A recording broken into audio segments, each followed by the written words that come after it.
Thank you for joining us for another episode of Winning Through Culture. I'm Amanda Kramer, and today I want to talk about the year that we've had, the season that is the Winning Through Culture podcast. And I took a little bit of time to reflect on all of the guests that we've had on this year and thought it was important to share some of the key insights and really, honestly, great nuggets of advice that have come from not only the dialogue that Tim and myself have had, but also those individuals that we've invited into the fold to be part of the Winning Through Culture family. So today we're going to walk through 9 clips of really, I think, what captures a year in review of what this season of Winning Through Culture has looked like, how it originally started, and ultimately how we're ending the year really sets us up intentionally for 2023, which is hard to even say that is just around the corner. So when I reflect back and think on the episodes we've had, it really has been focused in building a foundation. So we've said, and you've heard us discuss this on a variety of episodes, if you have a culture, you have a culture. If you don't have a culture, you still have a culture. So at the end of the day, really the culture of your organization, of your small business, of your entrepreneur endeavor is really focused in the relationships and the people that you have brought into your journey and that are supporting whatever your definition of success looks like. So when I think about all of the episodes that we've had over the course of 2022, what it comes back down to for me is, what do you value?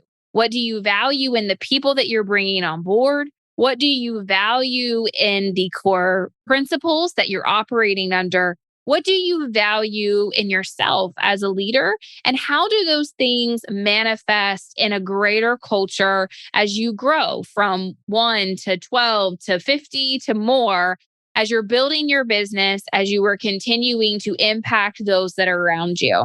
So the first episode that I want to take a little bit of a flashback to is going to be in that foundational aspect of really instituting a process.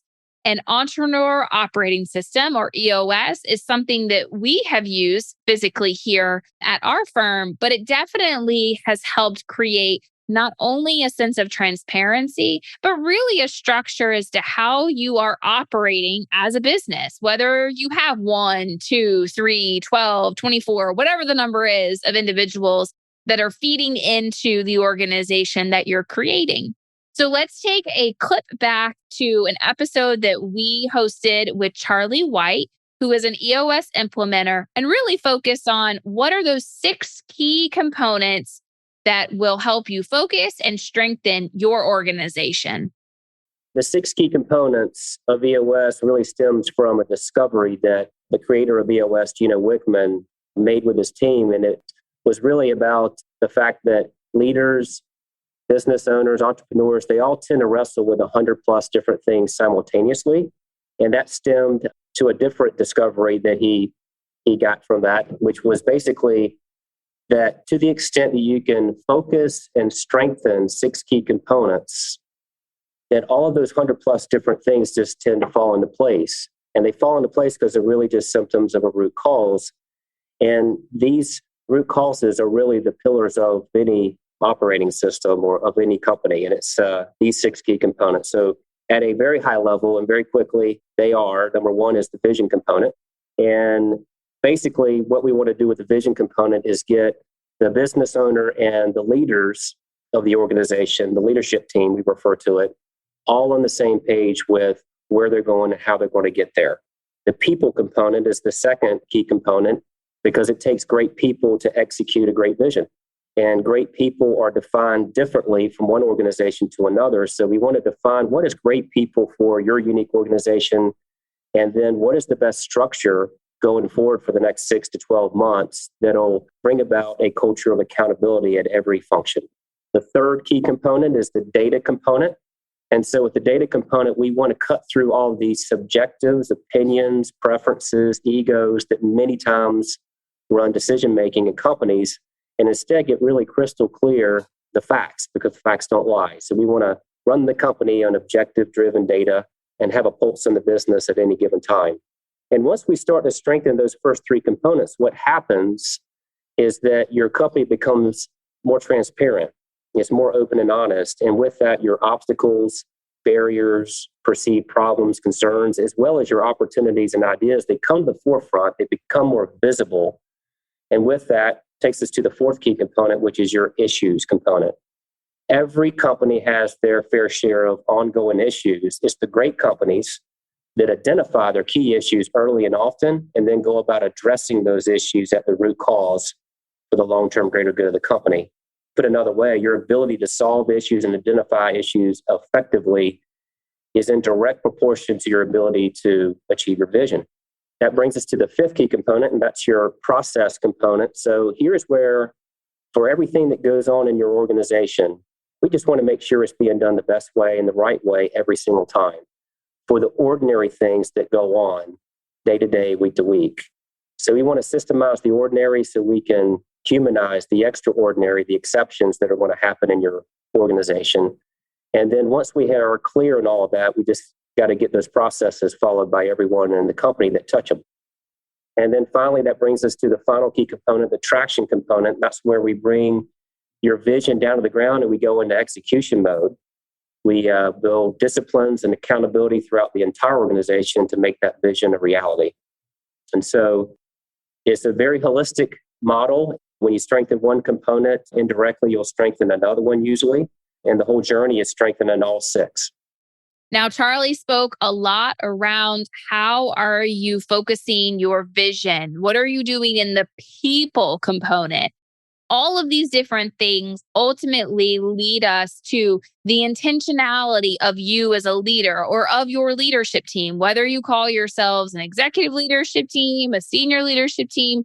The title really doesn't matter, but it's more than an opportunity just for you to, kind of sit on the sidelines. How are you getting those individuals, whether they're current leaders or emerging leaders, involved in building that foundation of how you're operating as an organization? And when we come down to the intentionality, there is a structure of when you're bringing on new individuals, you really want those first 1, 2, 3, 4, and 5 to be able to be replicated. So I want to take a flashback to an episode that we did about the intentionality of company leaders. It's not about the number of things you do as much as it is about the quality of perhaps a few things you do very well. And the interactions that you have with the people that you've enrolled, whether that be an associate, an employee, an advisor, whatever your organizational makeup looks like.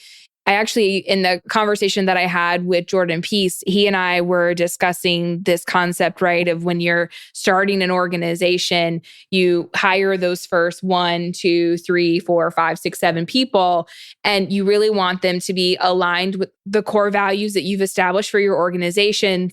And then you really just need to duplicate those individuals. If they are, right, again, aligned, as we've discussed in the past and tying this back to EOS as well, but right people, right seat, you really want to make sure that they're a good fit for your organization. And then there will almost be like copies of those individuals if you are starting out. So it's important that you are intentional from the very beginning, and the fact that being very present in those interactions with those first few individuals that you're enrolling into your dialogue is extremely important. Yeah. And again, that intentionality as a leader early in the journey is deciding what you do value as an organization. Yeah.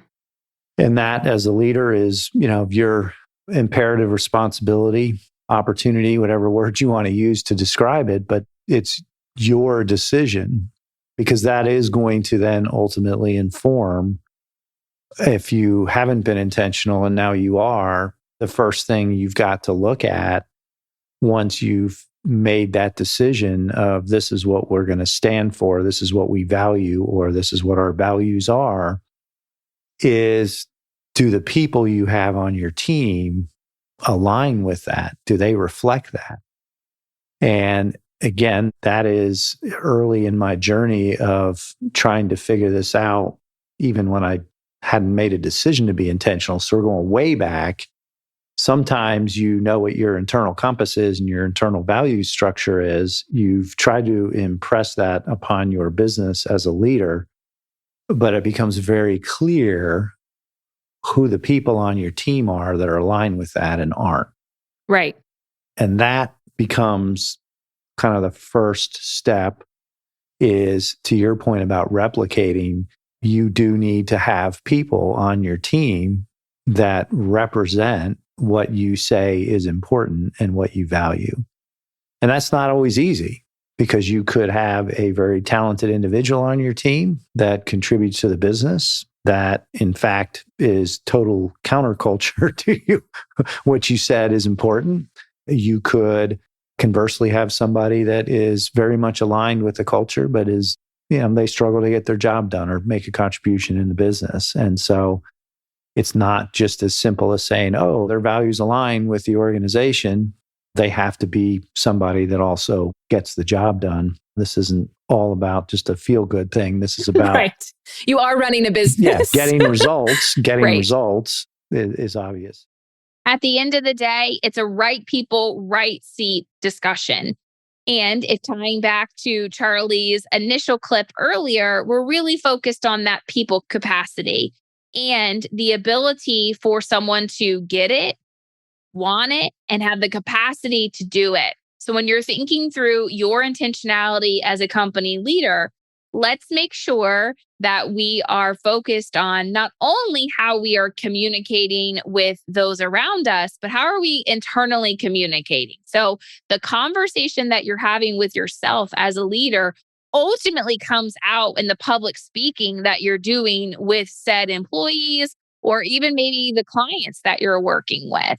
So I'd like to kind of fast forward and take a little time to reflect on the secrets of public speaking with an individual who is part of our organization, Chris, and really listen in for what he says about how communication equals influence. In order to really develop effective leaders, I think the main thing that people need to focus on is being able to develop their communication style, not only written, but more so verbal. Mm-hmm. How many times have you been sitting on a conference call and the person presenting is, today we have, it's distracting. And the message that they're trying to get across gets lost. And a lot of the times the people don't even realize that they're doing it. But one of the most rewarding things for me is to see individuals who struggle with speaking that have that opportunity to step out of their comfort zone and notice that, hey, I think that I can be a more effective leader by being able to communicate my message and my why to the individuals that report to me. So I want to step out and I want to learn how to make myself a better speaker.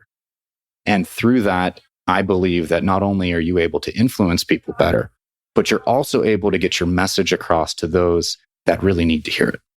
So cultivating a culture and really leaning into that foundation is focused in the ability for a leader to understand and ultimately effectively communicate not only the vision and direction of the organization, but the value that you as a leader place on certain aspects of the business, of the person, of the ultimate structure that you're working and continuing to work to build.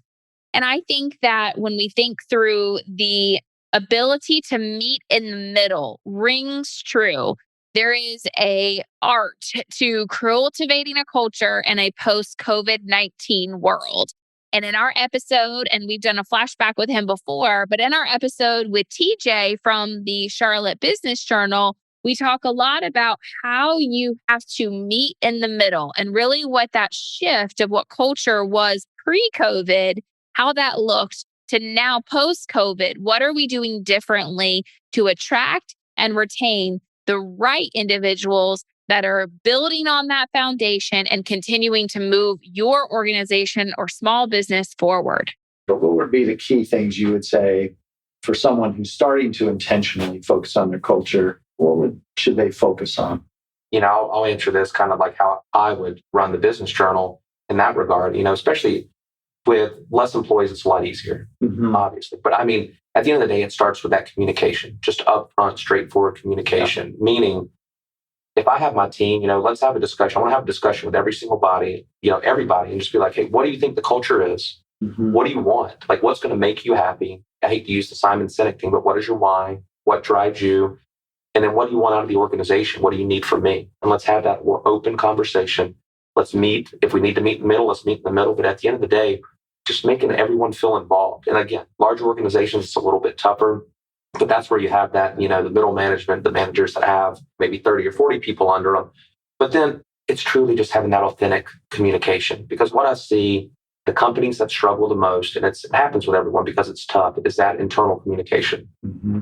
How are we communicating the changes that are going to be made? How we communicate it to everyone? Does people need to have an input? I know some decisions have to be made. They just have to be made.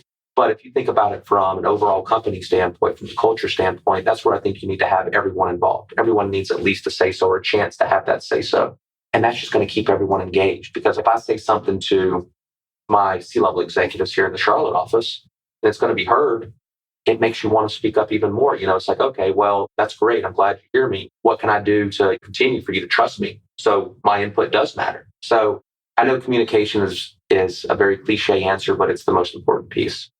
And when you think about the quality applicants, how you're bringing in that talent that ultimately you are going to nurture through the culture and the environment that you're creating, I think Audrey says it best. And in this next clip, you're going to hear her speak a little bit more about it. But at the end of the day, it's go with your gut. There's fundamental roles and characteristics that I look for, because some of the roles that we have, and this extends across any organization, it's if you have the clay, you can mold it. And that's what you're looking for. And I found when we've gone outside the box and looked at things in a new way and looked at things from a different perspective, wow, it has really paid off. A fresh set of eyes, a fresh perspective of things, and a more creative way to approach something. And giving people those opportunities to step into something new, I found that they're profoundly grateful to have those opportunities. Because up until now, people weren't willing to give, if you haven't done it before, we're not going to give you the chance to do it now. And so those are the things as a whole that are great predictors for success in the future that I look for.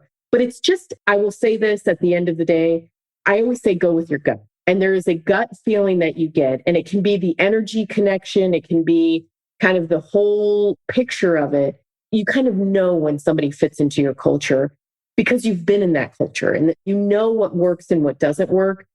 And it's always going with your gut, even if that means taking a chance on something new. Go with that instinct, because as business owners, as hiring managers, you know your organization, you know what works well. And when you want to take that chance, want to take that opportunity, I would say, although it's a little bit outside the box, and it's because I care about the organization, I'm not just trying to fill a seat, that you really get that payoff. And it's really great to see when those success stories happen. Results or relationships? Or is it a and, or is it an and or is it a yes and? And it is absolutely a yes and. And we hear more about the how foundation when leaders learn to listen a little longer as it relates to having the implications of results, but ultimately weighting the results and the relationships that you're building within your organization equally. So let's hear a little bit more from Charley about how that comes to reality. Well, helping organizations with the how, as I call it, it's a process that engages associates in a way that enables them. And that's where the secret sauce of respect comes into play. At the heart of the matter for me, the leadership is an equal emphasis on results and relationships. So when you approach your organization and associates in it in a way that engages them to enable them, you're showing the respect that will indeed turn out to be an investment that pays off exponentially. You said something there that really struck me, and that is results and relationships. And it seems too often in some businesses, the focus is only on results at the expense of relationships. And then you sometimes see cultures that are maybe overly focused in on relationship and not results. And it sounds like you're advocating a blend of those two things to really unleash the power of a culture and a profitable, sustainable business. Well, absolutely. And when I say it's an equal emphasis, it's not 50-50, it's 100% and 100%. Certainly, Tim, today with the pressures on short-term results, the pressures on getting things done sooner and trying to advance your own careers or your own businesses, that focus on results becomes overbearing. And the underlying ability to achieve those results really comes through the people. And it has to be the right people. And sometimes you have the right people. And sometimes you need to develop the right people. But in either case, you have to begin to understand who they are and how to help them be successful as well. So that in turn, everyone is successful. Yeah. And I think that, again, the focus of our podcast here, Winning Through Culture, is equipping entrepreneurs and business owners to be impactful and relevant relative to their culture. And obviously, people is a topic we discuss often. As it relates to respect, Charley, you see that as the bedrock of tackling challenging situations.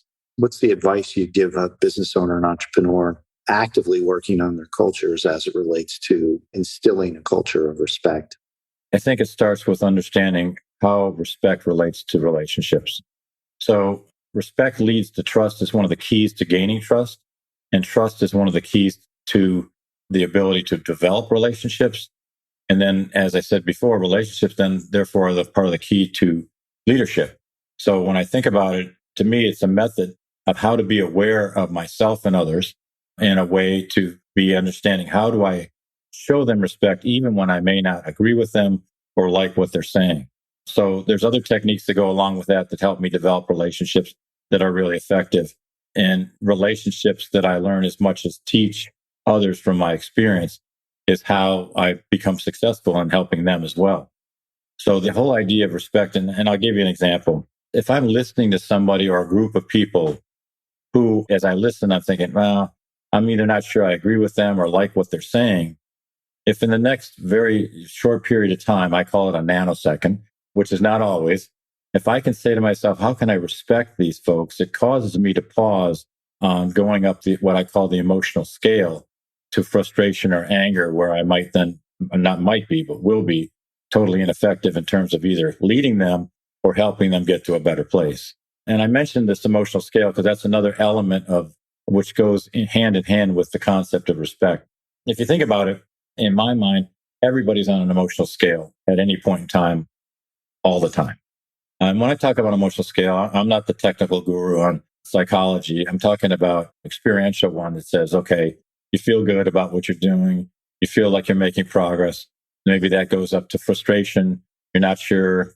You're starting to doubt yourself. And then it goes to anger, perhaps. And it continues up this, what I call emotional scale, to the point where it affects your actions and reactions to others. And so I think one of the most important things is, when I think of respect, is understanding and being aware of yourself and that you are an emotional scale, being aware of others to the extent you can. That's not as easy as trying to work on yourself.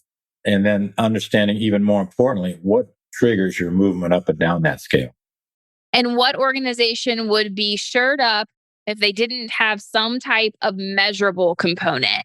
And when we think about the Jordan Raynor episode that we did, we are really focused in his commentary around OKRs. And Jordan's gonna, in this next clip, share a little bit more about what that means and how that has not only propelled larger organizations, but ultimately shift as he became a writer and a speaker and a podcaster. But when we were thinking about the people component, we were talking about listening a little longer with Charley and the how of building that foundation. Now let's switch gears and talk about the measurable component. So what is an OKR? Funny you should ask. Let's let Jordan share a little bit more. And I'll just remind our listeners, right? We've been talking about my work as an author in this book, but I spent 10 years running some pretty serious tech startups. I know this challenge. We ran a venture called Threshold 360. I ran it as CEO for 2.5 years, and we grew 5 to 150 people in 2.5 years. That's pretty rapid. Yeah, pretty fast. And the thing that mattered the most was making sure everybody understood what mattered most and making sure that everybody's work and everybody's goals connected to the company's overall vision and goals.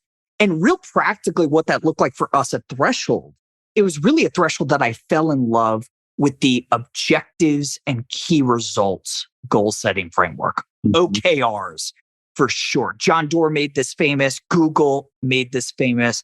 I'm just a massive fan of this goal setting framework because unlike KPIs or any other sort of goal setting framework I've come across in the past, it does a really great job of making sure everyone within the organization, everybody's goals are deeply attached and connected to the company. So for example, one quarter at Threshold, we had a single objective, live to fight another day, essentially, right? We needed to raise more money, survive, right? Yeah. And we had one key result, get to X amount in revenue, right? That was it.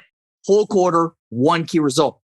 What that meant though was every single person on the team who had individual goals had to justify how their goals that they were executing against the quarter contributed and rolled up to that ultimate goal of increasing revenue. So if there was a product engineer that wanted to build some new feature, if they couldn't show and demonstrate how that was going to increase revenue, that project was on ice until we lived to fight another day, right? So it's just a really practical example of how we did that at Threshold, how I've done it throughout my career. I just love OKRs. They're really simple to implement and they make sure everybody is focused on what actually matters in moving the business forward. You really focused on that as, again, simple maybe, but not easy. And kept that as a quarterly focus. Yeah, but I'll add to that too. It's impossible for the organization to know what's important if you, the leader, don't know what's important. Yeah. And oftentimes the founders I run into, they're so consumed with new information, constantly being tethered to their laptop, constantly being tethered to email, that they don't have the space to themselves discern the essential from the noise, right? So I think that's such a critical practice. In fact, one of our investors at Threshold pulled me aside one day and he's like, hey, we're trying to build a profile of the ideal CEO to invest in, right? In your opinion, what's the number one thing we should be looking for?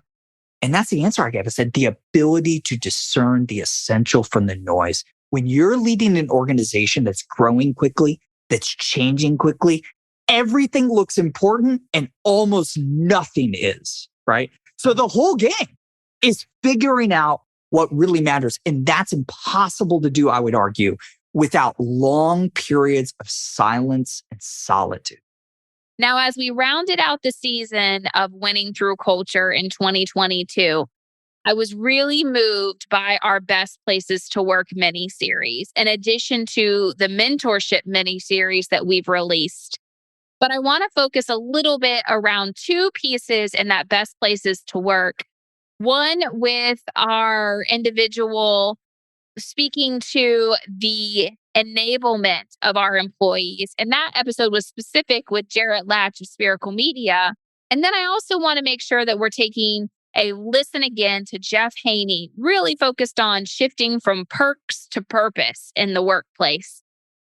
And I think that at the end of it, there really is this core element of the belief in family, the belief in the person, that they're much more than the work that they do. Many of us have organizations that don't produce widgets, right?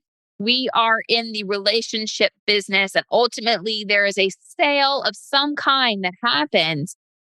But at the end of it, we are really focused on building those trusting relationships that result in that foundational component of culture that you just can't get anywhere else.